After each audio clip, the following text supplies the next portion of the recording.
Okay guys, here are the modifications that I did to this awesome F-16 from Banana Hobby.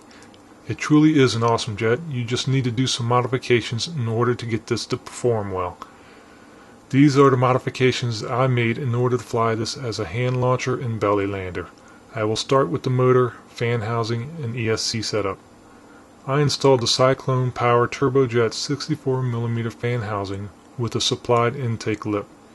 I used packaging tape to secure the intake lip onto the fan housing. This will then fit right into the jet without any foam cutting whatsoever. I did not even glue the fan housing into place at all. It is just sitting freely inside the jet ducting. Once you screw the bottom hatch into place, the fan housing is nice and snug. The intake lip of the fan housing holds it into place. The motor I used is the Cyclone 450 4500 kV 64mm motor.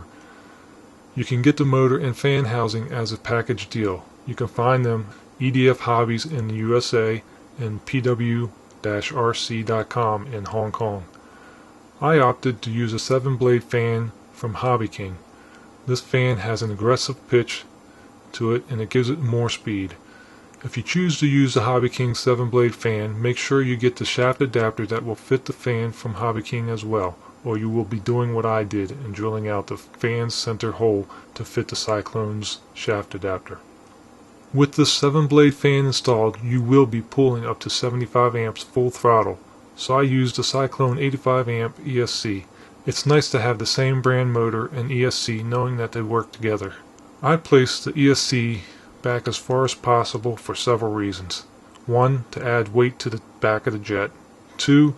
It allowed me to solder bullet connectors directly to the ESC leads. 3. It puts the ESC into the incoming airflow for cooling. Now to the ductwork.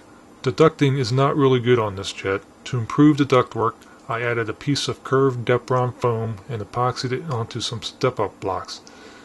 This foam addition also holds the wires back from disrupting the airflow, and it's nice to know that my wires will not be sucked into the fan. I taped off the inside cheater hole and made a cover for the outside. For the thrust vectoring servo, I added a protective skid to prevent it from catching on the grass. The controls. I removed the mixing Y connectors and fly this with ailerons and elevators with very little thrust vectoring applied. The battery compartment. I fly my F-16 on a zippy 2800 4S 30C battery. In order to fit this battery in, I had to shave out all the foam from the battery compartment back to the area where the receiver and servo wires are stored. I also had to shave off a little foam from the underside of the cockpit canopy hatch. I moved the rudder servo to the back far corner and epoxied it to the side of the battery compartment. To save weight up front, I removed the 2 heavy-duty rare earth magnets and replaced them with 3 smaller, lighter magnets. This allows me to open the battery hatch a lot easier. The elevators. Everybody is having the same issue here. You will need to beef up the elevator rods or just do away with them altogether. After making my connection stronger and flying mine, I still had issues with the front tip catching the grass on landings and breaking the elevator tips off. So I just did away with the full moving elevator, and now I have a fixed elevator with the rear portion as my surface control. The nose cone. Flying with a larger battery pack and without the landing gear, you may experience breaking the nose off, not once, not twice, but I managed to break that nose cone off about 5 times before I made this next modification. I epoxied a copper tube into the nose cone and the leading edge of the lower duct intake.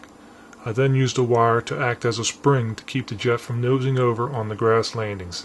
For damage protection, I fiberglassed the lower leading edge of the duct intake for those hard grass landings. This has worked out great so far. For cosmetic details, the lower rear tail section is a little long. I cut it off and shortened it to match the real Thunderbird. The missile rails, I cut off the missiles and added another piece of Depron foam to double the thickness of the rails. Then I used rare earth magnets to hold them onto the wings. This way on the landings they will just give way without breaking them. I used the same technique on the underside fins to allow them to break free on landings as well. I made the pilot out of sculpting foam and added the F-16 cockpit with a heads-up display. I hope this video will help some of you guys, as it took me forever to get this jet flying dependable without breaking something on every flight.